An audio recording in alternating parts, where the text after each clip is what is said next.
I'm Cecilia, 35 female. I live in a city where success is measured in square footage and stock options, a place where I've worked tirelessly to build a quiet, stable life for myself. As a senior financial analyst, my world revolves around numbers, risk assessment, and predictable outcomes. It's a career I chose because I crave order, a direct contrast to the chaotic financial uncertainty I watched my parents struggle with.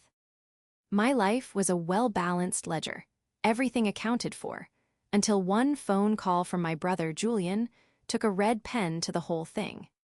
He turned my generosity into a weapon against me, but in doing so, he forgot that a person who understands numbers down to the last decimal point knows exactly how to calculate the cost of betrayal and collect on a debt. Before this story unfolds, I'd love to connect with you. Please let me know in the comments where you're watching from and what time it is in your corner of the world. It's amazing to see how far these stories can travel. The call came on a Tuesday evening, just as I was finishing a quarterly report. The sky outside my home office window was a bruised purple, and the rain was starting to streak down the glass. My phone buzzed, displaying Julian's name. A knot of apprehension immediately formed in my stomach. My younger brother, Julian, was a dreamer, a man who chased grand visions with the financial discipline of a toddler in a candy store. Our calls rarely involved simple pleasantries. They were almost always preludes to a crisis. I took a deep breath and answered. "Cece, hey," he began, his voice strained and unnaturally high. He only ever called me that when he was either deeply nostalgic or deeply desperate. Tonight, it was clearly the latter. "Julian, what's wrong? You sound terrible," I said, leaning back in my chair, the spreadsheet on my screen already forgot. "I'm in trouble, big trouble," he choked out. In the background, I could hear faint, muffled sobs. It was his wife, Isabel. My apprehension morphed into genuine alarm. "What kind of trouble? Are you and Isabel okay? Is it a health issue?" My mind raced through the worst-case scenarios, the kind that money couldn't fix. No, we're fine. Physically," he said, his voice dropping to a conspiratorial whisper. "It's the startup, Cecilia. We hit a major snag. Our primary investor just pulled his funding. He got spooked by the market, left us completely high and dry. We have payroll due on Friday, server costs that are non-negotiable, and a supplier for our prototype is threatening legal action if we don't pay them by the end of the week. Everything is about to collapse. Everything we've worked for." Julian's startup was a tech venture he'd been pouring his life into for the past 2 years. He was long on vision and short on specifics, always talking about disrupting the industry and paradigm shifts with a burning passion that was both infectious and, to my analytical mind, terrifyingly vague. He and Isabel had put all their savings into it. They had no safety net. "How much?" I asked, my voice flat. I knew this was coming. It was the entire point of the call. He hesitated. "It's a lot, Cece. I'm so embarrassed to even ask." I could hear Isabel's crying get a little louder, a perfectly timed piece of auditory theater. "Julian, just tell me the number." He took a shaky breath. 50,000. We need $50,000 or we're going to lose everything. The business, our apartment, we'd have to declare bankruptcy. The number hung in the air between us. $50,000. It wasn't a small amount, not by any stretch, but it was manageable for me. Thanks to years of diligent saving, aggressive investing, and a lifestyle that was modest by my industry's standards, I had a healthy emergency fund and a robust portfolio. The money wasn't the problem. The problem was Julian. I had bylaid him out of smaller jams before, a few thousand for a car repair, 1,000 to cover rent when a freelance gig fell through, but this was a different league. Each time, he had promised it would be the last. Each time, he swore he had learned his lesson. "Julian, this is a huge amount of money," I said, trying to keep my tone steady. "What's your plan to pay it back? What's the business's path to profitability?" "The plan is solid," he insisted, his desperation making his voice sharp. "This is just a temporary cash flow problem. We have a new investor lined up, a big one, but the due diligence process is taking weeks. They're practically guaranteed to sign, but we won't see their money for at least another month. This is a bridge loan, Cecilia. That's all. I'll pay you back with interest as soon as their funds clear. I swear on my life. He put Isabel on the phone. Her voice was thick with tears as she talked about the sleepless nights, the stress, and how they were on the verge of losing their dream. She told me I wasn't just his sister, but the only person in the world they could trust, the only one who had always been their rock. It was a masterclass in emotional manipulation, and despite every rational cell in my brain screaming a warning, a part of me buckled. This was my little brother, the boy I'd taught to ride a bike and helped with his math homework. I remembered our parents, constant financial struggles, the shame and fear that permeated our childhood. I had worked so hard to escape that, and the thought of Julian and his wife experiencing it, of him losing his one big shot at success because I wouldn't help, felt like a personal failure. "Please, Cecilia," Julian's voice came back on the line, soft and pleading. "Don't do it for me, do it for Isabel, for our future family. We're at the end of our rope." Against my better judgment, against every lesson my career had taught me about risk and return, I gave in. "Okay," I said quietly. "Okay, Julian, I'll do it." The relief on his end of the line was a tidal wave. He was effusive, showering me with promises and gratitude. He would never forget this. I had saved his life. I was the best sister in the world. He promised to send me weekly updates on the business and the new investor. He'd have the money back to me in 6 weeks, tops. I told him it wasn't a loan. I didn't want to be his creditor, I wanted to be his sister. I told him to consider it a gift, an investment in his future. Just get the business on its feet and make me proud. In retrospect, this was my biggest mistake. By making it a gift, I had removed all accountability. At the moment, though, it felt like the right, kindest thing to do. "I'll transfer the money in the morning," I said, feeling a strange mix of relief and dread. "Thank you, Cecilia, thank you," he whispered. "You've saved us." The next morning, I logged into my bank account. The number $50,000,000 stared back at me. It represented years of skipped vacations, careful budgeting, and saying no to frivolous expenses. It was a significant piece of my hard-won security. I typed in Julian's account details, took one last, deep breath, and clicked confirm. The screen refreshed, showing the new, smaller balance in my savings account. A wave of nausea washed over me, but I pushed it down. It was for family. That's what you do for family. You show up when they need you. You provide the lifeline. I closed the laptop, convincing myself that the feeling in my gut wasn't regret, but the simple, unfamiliar pang of having just set a large part of my security on fire to keep my brother warm. I had no idea he was about to use that fire to burn me. A month passed. The weekly updates Julian had promised never materialized. When I called to check in, his responses were always brief and evasive. "Things are crazy busy, Cece. Good crazy, though. Or just got out of a big meeting, can't talk, but things are looking up." He was always rushing, always on the verge of a breakthrough that he couldn't quite articulate.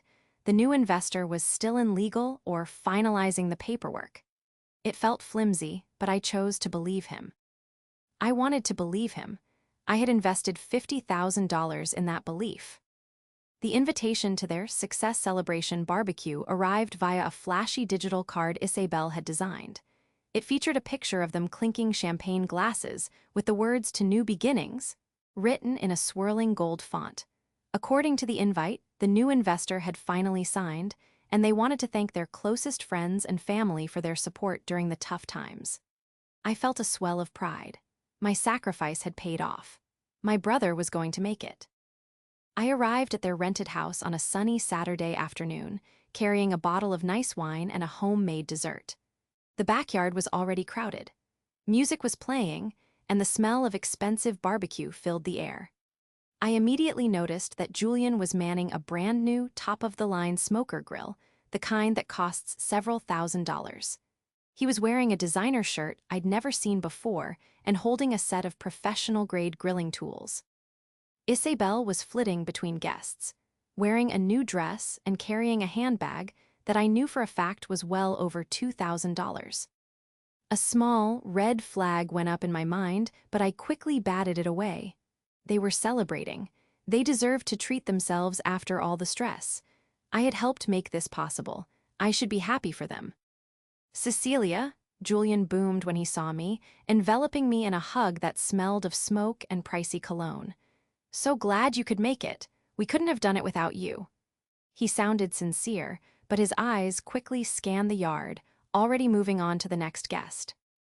Isabel gave me an air kiss.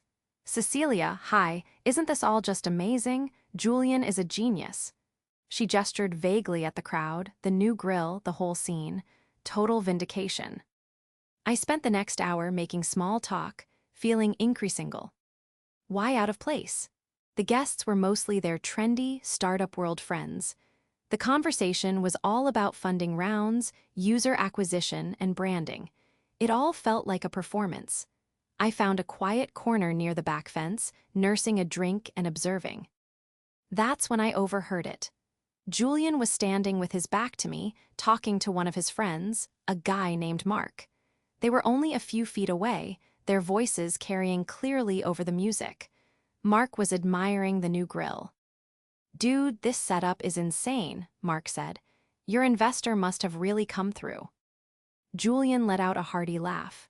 "The investor? Yeah, you could say that. But this is just a little something to celebrate. The real money is still coming." "So the big round closed?" Mark asked. "Practically, just finalizing the details," Julian said dismissively. "Honestly, the hard part was getting the bridge funds to keep us afloat before then. Had to go to my sister for that." My ears perked up. I leaned closer, pretending to be absorbed in a text message on my phone. Mark lowered his voice slightly. "Oh yeah, was she cool about it?" Julian snorted, a sound of pure derision. "Cool? Barely. You'd think I was asking for a kidney. I had to practically beg for it. And even then, she only coughed up 50 grand. He said 50 grand like it was pocket change, an insultingly small amount. My blood ran cold. The plastic cup in my hand felt slick with sweat. Mark whistled. 50 grand is still a nice chunk of change.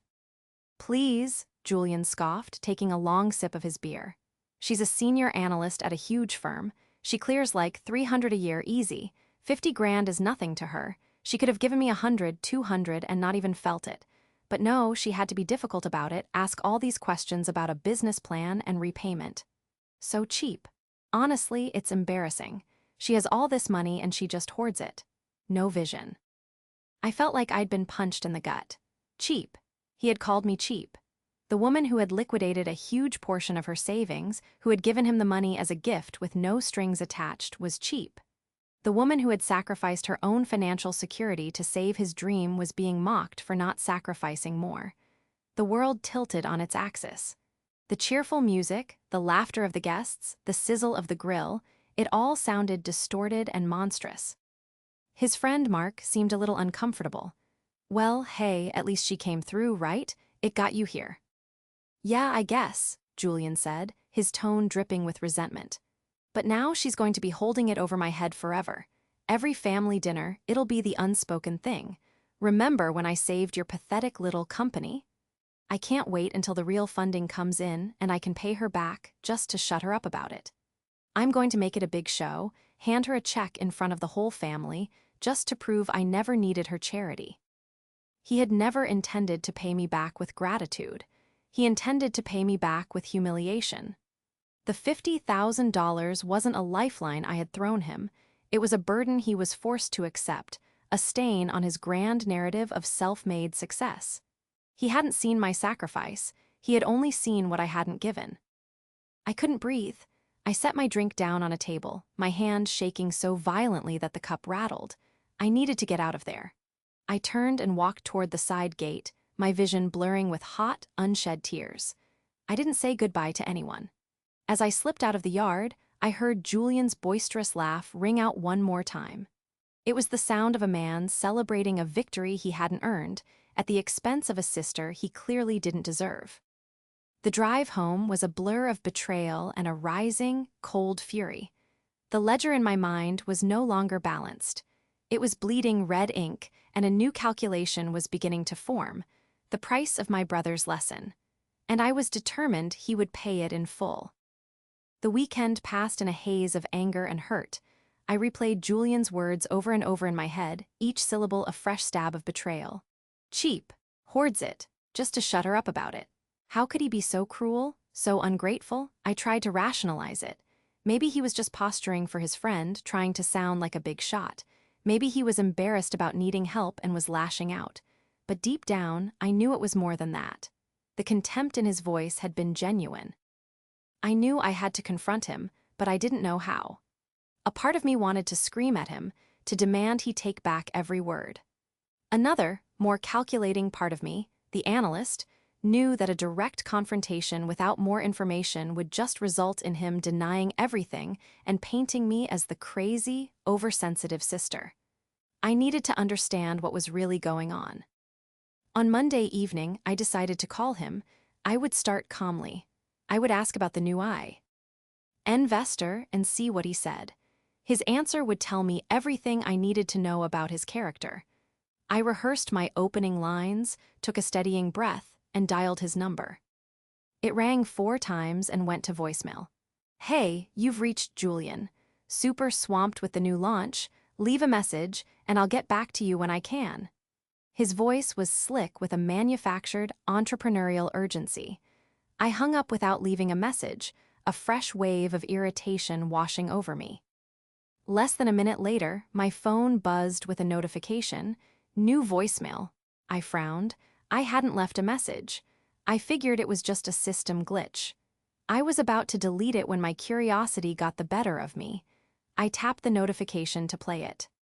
At first, there was just muffled noise, the sound of a phone bumping around in someone's pocket, a pocket dial. I was about to hang up when I heard Julian's voice, clear as day. He wasn't talking to me, he was talking to someone else. "Can you believe she just showed up with a bottle of wine?" Julian was saying, his voice laced with amusement.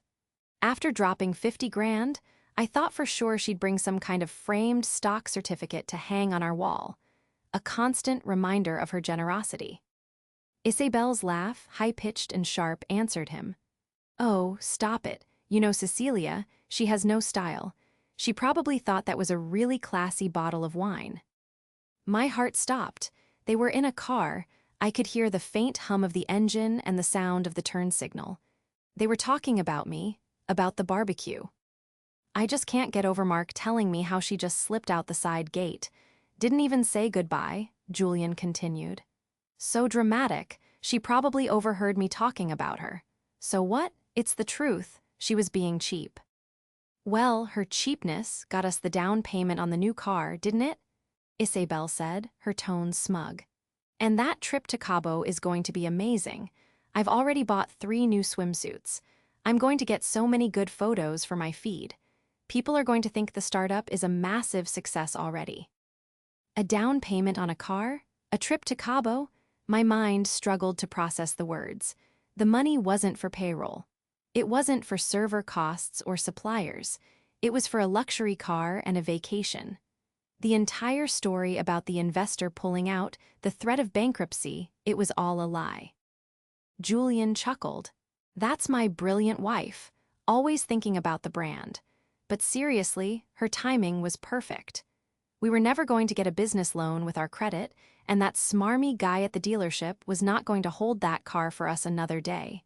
Your face when he handed you the keys was priceless." "Not as priceless as your face when you told Cecilia that sob story about your investor," Isabel retorted, both of them dissolving into laughter. "You even got me to cry on cue. We are a great team." "The best," Julian agreed. "And the best part is she'll never know. She thinks she's this noble family savior. She'll just sit in her boring apartment, staring at her spreadsheets, feeling all smug and superior while we're living our best life on her dime. And when the real investor, if he ever actually comes through, finally gives us the money, I'll pay her back the 50 grand.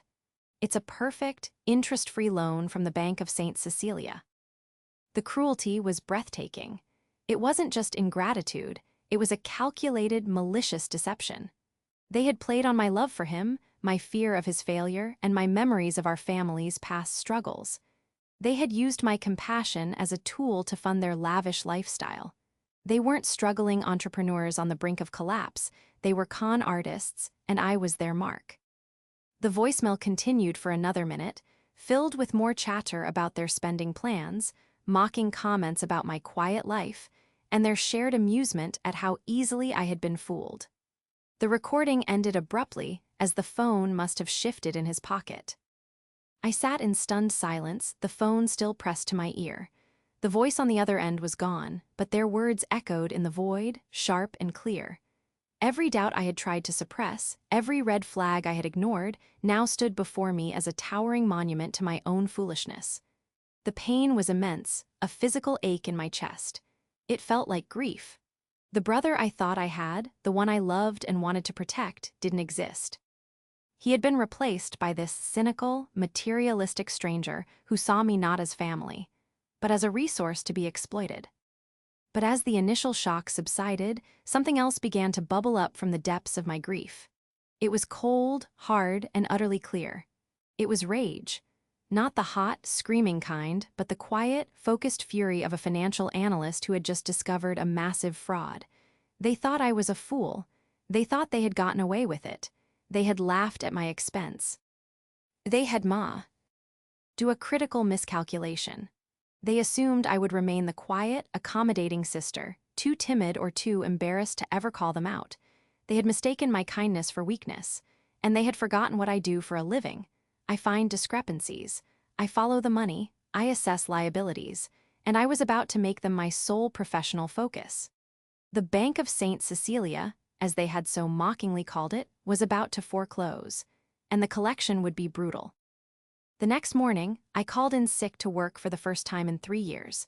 I couldn't face a day of analyzing market trends and corporate balance sheets when my own personal finances had been so spectacularly defrauded. The anger from the night before had cooled into a single, sharp point of focus. My mission was no longer about emotion, it was about data. Julian and Isabel had created a false narrative, and I was going to dismantle it, piece by piece, with undeniable facts. My first call was to my best friend, Maya. She was a forensic accountant, a woman whose entire career was dedicated to finding the truth hidden in numbers. She was sharp, pragmatic, and fiercely loyal. I met her for coffee at a small cafe far from our usual spots, needing the anonymity. I played her the voicemail. I didn't have to say a word. I just watched her expression shift from concerned friend to laser-focused professional. Her eyes narrowed, and a grim, tight line formed on her lips. When it finished, she took a long sip of her coffee and slid the phone back across the table to me. "Okay," she said, her voice devoid of pity, which is exactly what I needed. "They're not just bad people, Cecilia. This is fraud. Inducing you to give them money under false pretenses. What they did is illegal." "I know," I said, my voice quiet but firm. "But going to the police feels complicated. He's my brother. This is family." "Family doesn't get a free pass for committing a crime," Maya countered. "But I understand. So, what's the goal here? Do you want to just expose them, or do you want your money back?" "Both," I said without hesitation. "I want my money back, and I want them to understand the real-world consequences of their actions. I want them to feel the same pressure and fear they pretended to feel when they conned me."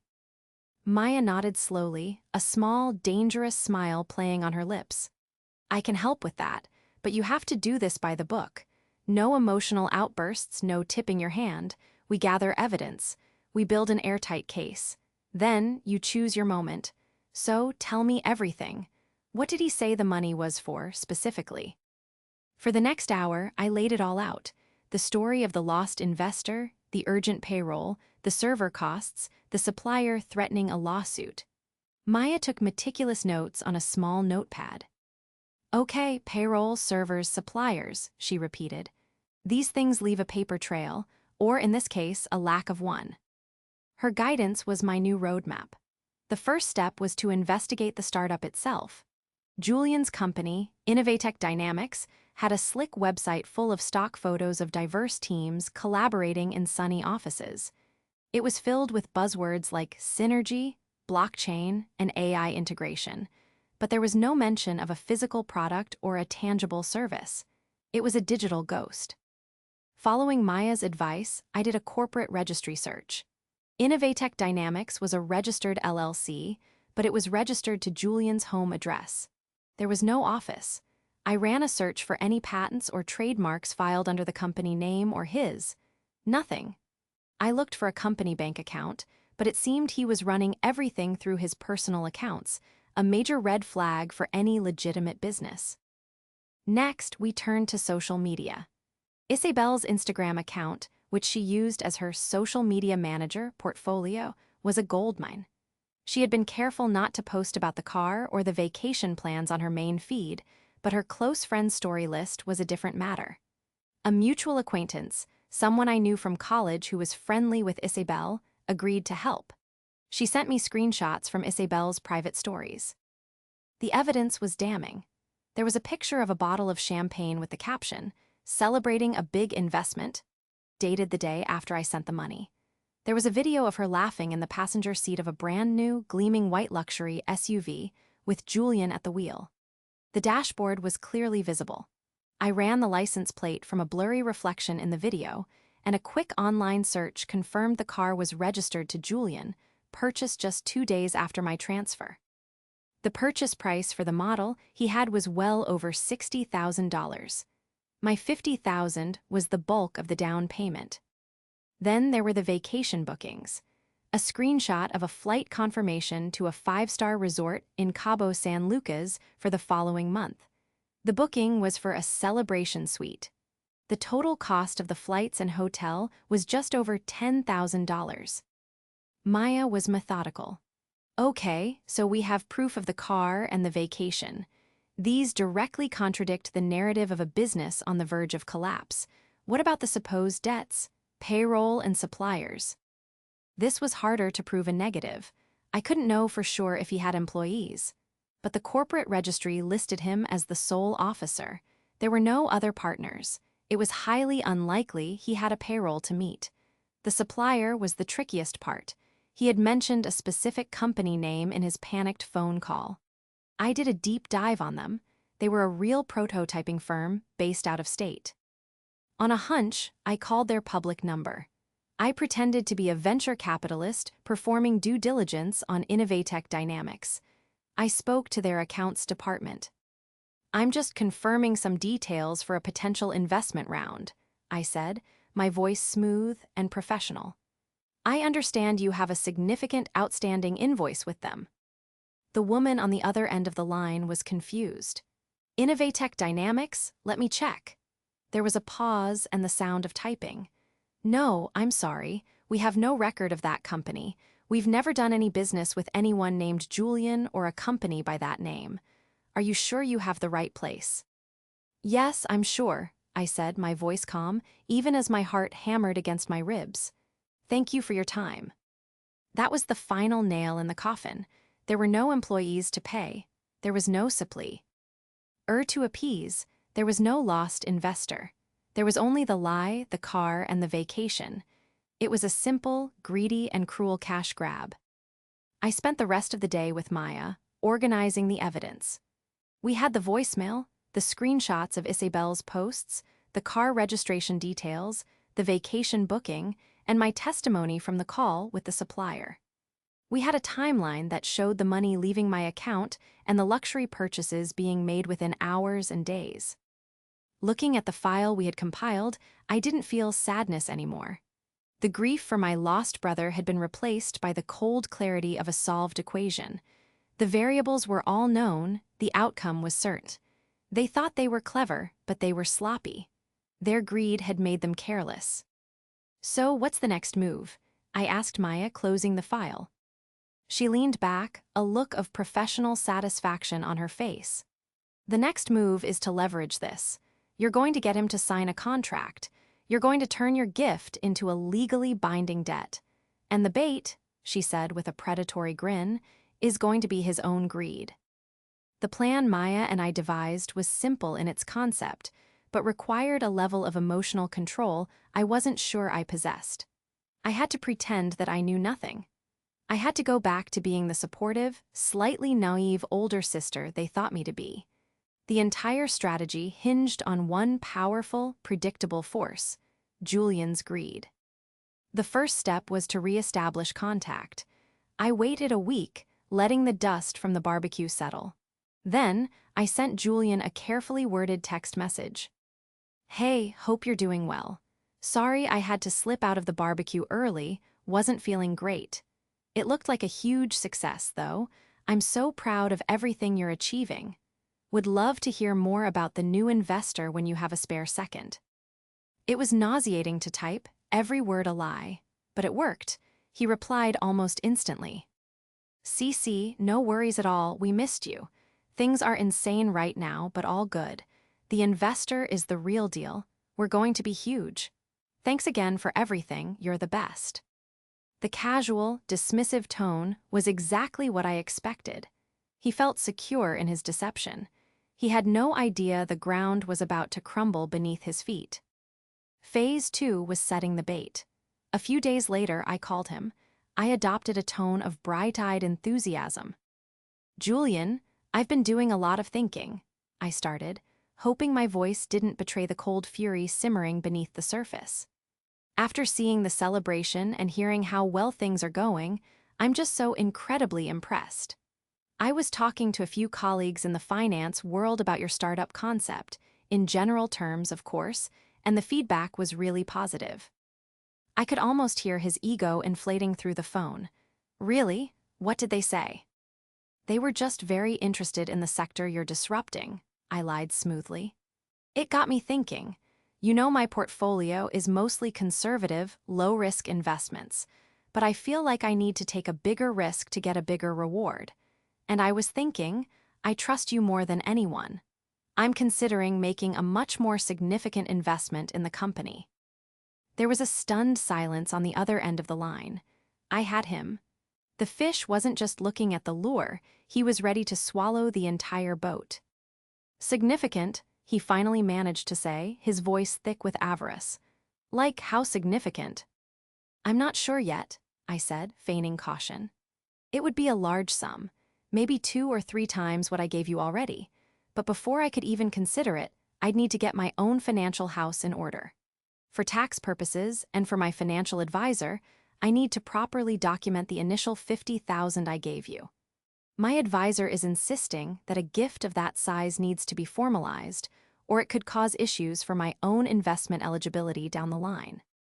This was a carefully constructed lie, woven with just enough financial jargon to sound plausible to someone like Julian, who knew very little about how money actually worked.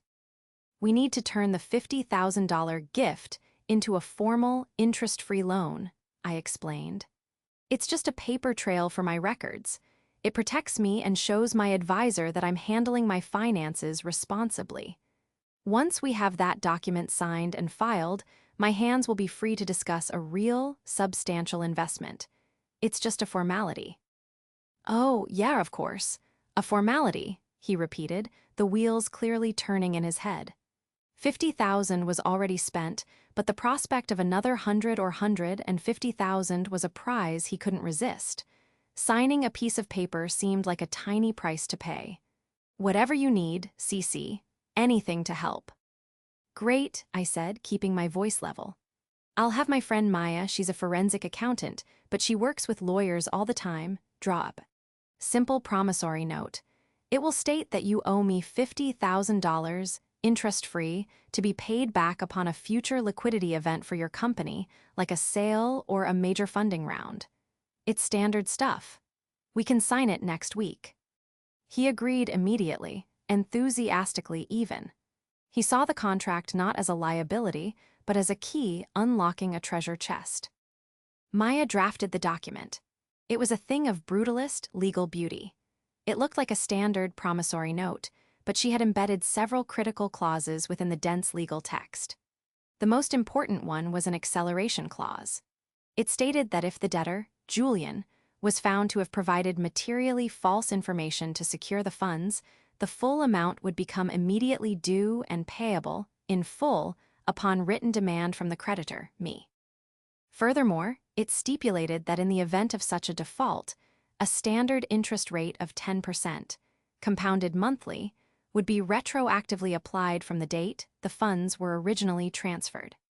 It also included a clause agreeing that any legal disputes would be settled in arbitration, and that the losing party would be responsible for all of the winner's legal fees. It was an ironclad trap, and the key to springing it was his signature. "He'll never read the fine print," Maya said as she handed me the printed copies. "People like him only see the big picture they want to see, and right now, all he sees is a dollar sign with your name next to it." I scheduled the meeting at my apartment. I told him I'd make dinner, and we could sign the papers and then discuss the exciting next steps. Isabel would be there, too. Perfect. I wanted both of them to be present when the trap was sprung. The day they were due to arrive, I felt a strange calm. I wasn't nervous or even angry anymore.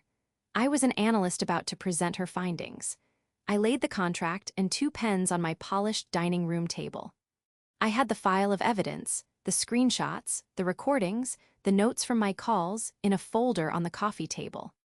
I had prepared for this moment with the same meticulous care I would for a multi-million-dollar corporate audit. When the doorbell rang, I took one last deep breath and smoothed down my shirt. I opened the door to see my brother and his wife, their faces beaming with greedy anticipation. "CC," Julian said, holding up a cheap bottle of wine, a pathetic echo of the one I had brought to his fraudulent celebration. "Ready to make some money." "Come in," I said, a faint, cold smile on my face. "Everything is ready." Julian and Isabel walked into my apartment with the unearned confidence of lottery winners who had come to collect their prize. They surveyed my clean, minimalist living space with what I now recognized as pity. To them, my home wasn't a symbol of stability and independence. It was a cage of missed opportunities, a place where money went to sleep instead of being put to work generating Instagram likes. "Nice place, Cece." "Very sensible," Julian commented, placing the cheap wine on my kitchen counter as if it were a rare vintage. "Dinner is almost ready," I said, my voice even. "But I thought we could get the paperwork out of the way first, then we can talk about the future." "Great idea," Isabel chirped, already mentally redecorating her house with my money. I led them to the dining table where the 2 copies of the contract lay, perfectly aligned next to 2 black pens. "Here it is," I said. "Just a simple promissory note, like I mentioned. It formalizes the $50,000 as a loan to be repaid when the company gets its big funding. Standard stuff." Julian picked it up, his eyes glazing over as he scanned the first paragraph. He saw the number, $50,000, and his name. That was all the due diligence he was prepared to do. His gaze was already drifting toward the window, imagining his future, one funded by me. He was so consumed by the prospect of the next big score that he was blind to the trap right in front of him. "Look straight forward," he said, grabbing a pen. "Where do I sign?" "Here and here," I pointed to the signature lines on both copies. Isabel signed as a witness. The scratch of the pen on paper was the loudest sound in the room. It was the sound of my trap snapping shut. He pushed one copy across the table to me and kept the other, folding it carelessly and stuffing it into his jacket pocket. "There," he said, beaming. "All formal, so this new investment. What were you thinking? 100, 150? I didn't answer immediately. I took my copy of the contract, reviewed their signatures, and placed it carefully into a folder on the table. I then picked up another, much thicker folder, the one containing my evidence. "Actually," I said, my voice changing, losing all its manufactured warmth and taking on a cold, hard edge.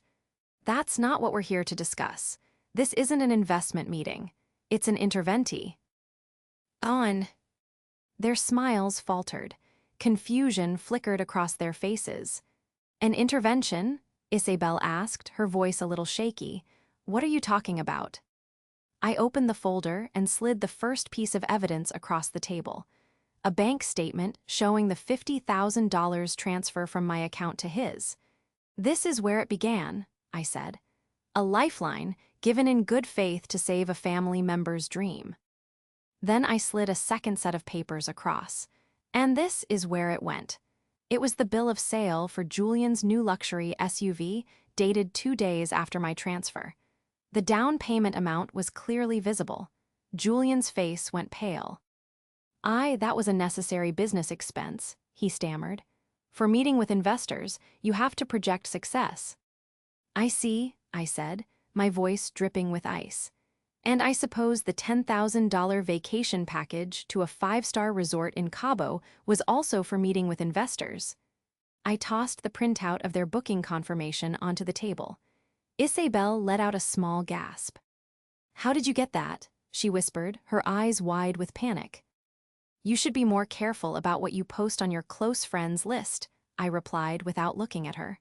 My focus was entirely on Julian. "And then there's the matter of the debts you were so desperate to pay. I spoke to the prototyping firm you mentioned. It was a lovely conversation. They have absolutely no idea who you are. They've never done any business with Innovatech Dynamics.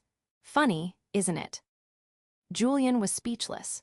The color had drained from his face, leaving behind a pasty, gray mask of fear. "But the most enlightening piece of evidence," I continued, my voice low and dangerous, "was the one you delivered to me personally." I took out my phone, placed it on the table, and pressed play. The sound of Julian's voice filled the silent room, followed by Isabel's cruel laughter. "Can you believe she just showed up with a bottle of wine? So cheap, her cheapness got us the down payment on the new car." I let the entire 2-minute voicemail play. Every word of their mockery, every smug laugh, every detail of their deception echoed off the walls of my sensible apartment. When it finished, the silence that followed was suffocating. Isabel was openly crying, not with remorse, but with the terror of being caught. Julian stared at the table, his jaw clenched, unable to meet my eyes. "You lied to me," I said, my voice trembling with controlled rage. "You exploited my love and my trust to fund a lifestyle you didn't earn. You mocked my generosity and called me cheap while you spent my hard-earned savings on cars and vacations. You are not a visionary entrepreneur, Julian. You are a con man, and a bad one at that." He finally looked up, his eyes filled with a desperate, cornered animal fear. "Cecilia, I can explain." "No," I cut him off. "There is no explanation. There are only consequences, which brings us back to this." I tapped the signed contract on the table. "You probably didn't read it very carefully. You were in a bit of a hurry to get to the next imaginary investment." I slid my copy over to him and pointed to a specific paragraph. "Please, read Section 4, Paragraph B. It's the acceleration clause.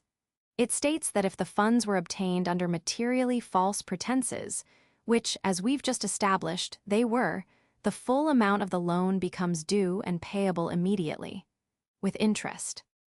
His eyes scanned the paragraph, his face twisting in horror as he understood what he had done. "The $50,000 you stole from me is now a legally binding debt," I stated coldly. "You will pay it back, all of it. Starting now, there is no new investment. There was never going to be a new investment. There is only the debt you owe me. Welcome to your liquidity event." The immediate aftermath of the confrontation was an ugly explosion of desperation. Julian's shock morphed into a pathetic attempt at rage. He accused me of trapping him, of being vindictive and cruel. Isabel sobbed hysterically, pleading that it was all a misunderstanding, that they had always intended to pay me back, that they were just under a lot of pressure. I remained unmoved. I had spent weeks processing my grief and anger, and what was left was a core of pure, unshakable resolve. Their theatrics meant nothing to me now. "The time for explanations is over," I told them, my voice flat. "I have a signed contract. The next communication you receive will be from a collections lawyer." I stood up and walked to my front door, holding it open. "Get out of my house." They left, not with the swagger they had entered with, but with the shambling gait of defeated frauds. The victory felt hollow, leaving only a bitter, metallic taste in my mouth. But it was necessary. The next day, the calls began. Julian called me a dozen times. I let each one go to voicemail. The messages were a roller coaster of emotions. First came the threats. He would tell the family what I had done, how I had tricked him. Then came the bargaining. If I just ripped up the contract, they would pay me back a little each month, they promised. Then came the groveling. "Cece, please," he sobbed in one message.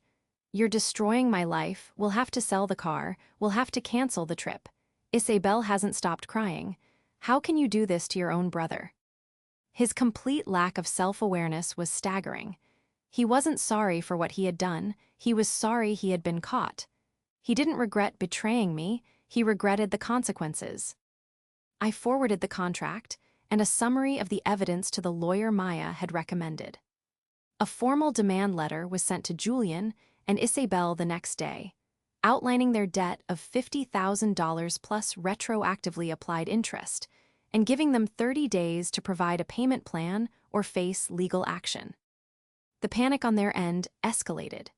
They tried to rally the family to their side, calling our parents and cousins with a heavily edited version of the story where I, the wealthy and unfeel, Ing's sister, was trying to bankrupt my struggling entrepreneur brother over a simple misunderstanding. Fortunately, I had anticipated this. I called our parents first. I calmly and factually explained the situation. I told them about the lies, the misuse of funds, and the cruel things that were said. Then, I played them the voicemail. That was all it took. The disappointment in my mother's voice when she spoke of Julian was a wound deeper than any financial loss. Stripped of family support, Julian and Isabel were truly on their own. The facade of their successful life crumbled almost overnight. They were forced to sell the luxury SUV at a significant loss. The Cabo vacation was canceled, though they lost most of their deposit. The pressure of the debt, combined with their fraudulent lifestyle being exposed, was too much. Isabel moved out, blaming Julian for the entire mess. Their perfect, curated life had been a house of cards, and I had simply refused to be the foundation anymore. Julian was forced to declare bankruptcy. His startup, which had never been more than a website and a pipe dream, was dissolved. The bankruptcy proceedings meant I wouldn't get all of my money back immediately, but the debt was officially recognized by the court. I would receive small, court-ordered payments for years to come. It was never about the money, though. It was about the accountability. Every single payment notification was a reminder to him of the cost of his actions. He still calls me sometimes from blocked numbers. The messages are different now. They are quiet, defeated. He apologizes, begs for forgiveness, asks if we can ever go back to the way things were. The answer is always no. The brother I knew or thought I knew is gone.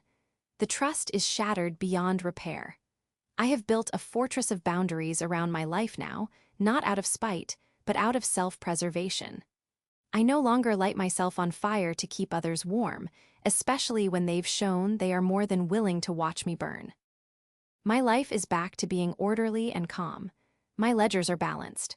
I have my work, my true friends like Maya, and my peace of mind. The $50,000 was a costly tuition fee, but the lesson it bought was priceless. I learned that sometimes, the most loving thing you can do for someone is to let them face the consequences they have earned. And the most loving thing you can do for yourself is to be the one who finally closes the account.